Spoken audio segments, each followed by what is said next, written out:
The Boston Celtics weren't perfect, but who cares when the team imposes its superiority without mercy? What should have been a smooth ride turned into a reality check for the Knicks with a 118-105 victory at TD Garden. It was Boston's third win over New York this season, solidifying an obvious narrative. The Knicks simply aren't on the same level as the leaders of the Eastern Conference.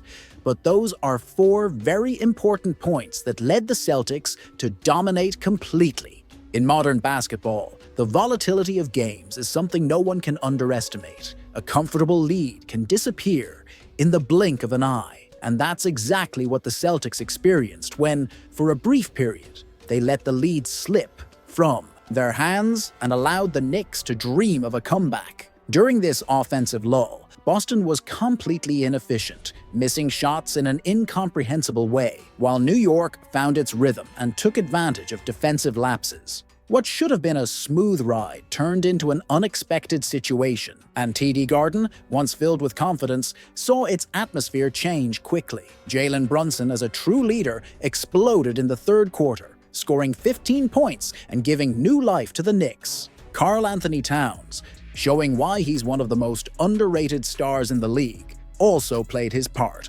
scoring 14 points in the same period. Suddenly, what seemed like an easy win for Boston turned into a single-digit game, and the New York crowd started to believe there could be an epic comeback in the making. TD Garden, which had once pulsed with confidence, became a bit more nervous, and for a moment, the impossible seemed possible. But then, as expected, reality set in. The Celtics, unlike many teams that succumb to the pressure of a crisis moment, woke up, regrouped, and once again made it clear why they are one of the most feared teams in the NBA. They restored order to the game, and it was as if a cloud of smoke had cleared. The difference in talent, teamwork, and discipline appeared with overwhelming force. What was once a fleeting threat quickly dissipated. The Knicks' response was just a brief spasm, an illusion of competitiveness that fooled the crowd for a few minutes. It's not that the New York team lacks talent, but the reality is harsh. To compete with the true elite of the league, like the Celtics, you need more than just a few bright moments. You need consistency, control, and the ability to respond when the game is on the line. And when the decisive moment came, that's exactly what the Celtics did, responding with authority, setting the pace, and shutting down any possibility of debate. In the end, New York, with all its renewed energy, couldn't do more than delay the inevitable. The Celtics, as a championship-caliber team, knew what to do when the game got tight. They kept their composure, responded, and showed once again that to beat a team of their stature, you must be prepared to play at a much higher level. The Knicks' loss wasn't just a matter of technique, but of structure. Being a team that, no matter how competitive, is still far from the true elite of the NBA. Jason Tatum doesn't need a triple-double to prove he's one of the most dominant players in the NBA, but he nearly got another one because he simply plays at a different level. After demolishing the Philadelphia 76ers with a complete performance, he was once again the conductor against the Knicks, controlling every possession and impacting the game in every area. His 8 for 20 shooting performance might not jump off the page, but that's just a minor detail when analyzing his influence on the court. Tatum set the pace, made the right reads, and proved once again that he's always the most complete player when he steps on the floor. He doesn't need to force the game, he is the game. But if Tatum was the architect of the victory, Derek White was the executioner. The Knicks did have a moment of hope, a brief illusion in which they thought they could make the game competitive. But White made sure that idea died quickly. His performance was simply surgical and lethal. 7 for 10 shooting, 5 for 6 from 3. And most importantly, absolutely devastating shots at the start of the fourth quarter that crushed any hope of a New York comeback. When the Knicks thought they could turn the game around, White was relentless. Every mistake from the opponents was punished with precision. Every bit of space given was ruthlessly exploited. It was the kind of performance that defines not just a victory, but a team ready to fight for something much bigger. And that's the glaring difference between a legitimate contender and a team that only dreams of being relevant. The Knicks had their brief spark, a short window where it seemed they could do something grand, but the Celtics have the players who truly define games, who have the cold-blooded mentality to extinguish any threat before it becomes a real problem. When New York blinked, Boston had already shut the door and locked all the windows. In the end, this game was just another testament to what we already know. Tatum is inevitable, and the Celtics have weapons at every corner of the court. When they need it, they find a way to crush any opponent's hope.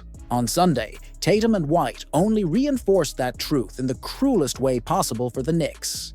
Throughout the season, there have been moments when the Celtics, ironically, didn't look as dominant when fully healthy. But on Sunday, the story was completely different. With all the starters available, Boston hit the court with one clear goal: to crush the Knicks and make it clear that when this team is healthy, few in the NBA can even dream of competing at the same level. From the very first minute, the Celtics controlled the game with overwhelming superiority. The ball movement was flawless, the defense suffocating, and the shots fell from every corner of the court. The result? A monstrous lead built effortlessly. The starting five played like a finely tuned machine, dominating all phases of the game and combining for an impressive 97 of the team's 118 points, a number that highlights the quality gap between these two teams. It's true that, for a brief moment, the Knicks had a glimmer of hope when Boston took its foot off the gas. But let's face reality, this threat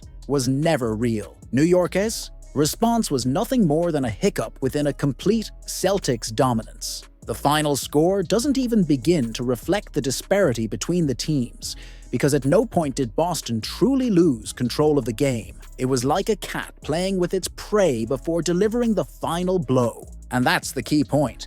The Celtics are not just a strong team, they are a true title contender. There is a massive gulf between a legitimate contender and a team that only flirts with competitiveness. And the Knicks are on the wrong side of that equation. While Boston continues to establish itself as the team to beat in the East, New York remains just another hard-working team, incapable of competing with the elite. What happened on Sunday was just a harsh reminder to the Knicks and the rest of the league. When fully healthy, the Celtics are an unstoppable force, and whoever crosses their path in the playoffs, whether it's New York or any other team, needs to be prepared to face an uncomfortable reality. Few have the talent to compete with Boston in a 7-game series. There are about 6 weeks left in the regular season, and if the playoffs started today, there's a good chance the Celtics and Knicks would meet in the Eastern Conference semifinals. But let's be honest, does anyone really believe this matchup would be close? Recent history and the numbers scream the same thing. If this matchup happens, it will just be another episode in the already established dominance of the Boston Celtics over New York. The Knicks might be a competitive team in the regular season, but when facing the elite of the conference, the technical and tactical gap becomes glaring. Boston has won 7 of the last 8 matchups against New York, and this season, they simply dominate this rival. 3 wins in 3 games, a plus 163-point differential, and a much higher level of play. To make matters worse, the Knicks can't impose themselves against the truly strong teams of the East, against the Celtics and Cavaliers, the top 2 teams. New York has a shameful 0-5 record, and the worst part, more blowouts than close losses. That says it all about this team's real capabilities when the pressure is on. The truth is, the Knicks remain a second-tier team in the East, stuck in the NBA's purgatory. They're good enough to make the playoffs and maybe win a series, but they're incapable of competing on equal footing with the conference's powerhouses. They don't have the talent of Boston, they don't have the championship experience, and most importantly, they don't have the winning DNA that the Celtics exude. If the Knicks and Celtics really meet in the playoffs, New York will have to overcome recent ghosts and show a level of basketball it hasn't displayed this season. But the most likely scenario? Boston's steamrolling them with little difficulty, simply confirming what everyone already knows: the difference between a legitimate contender and a team that only dreams of being relevant is brutal.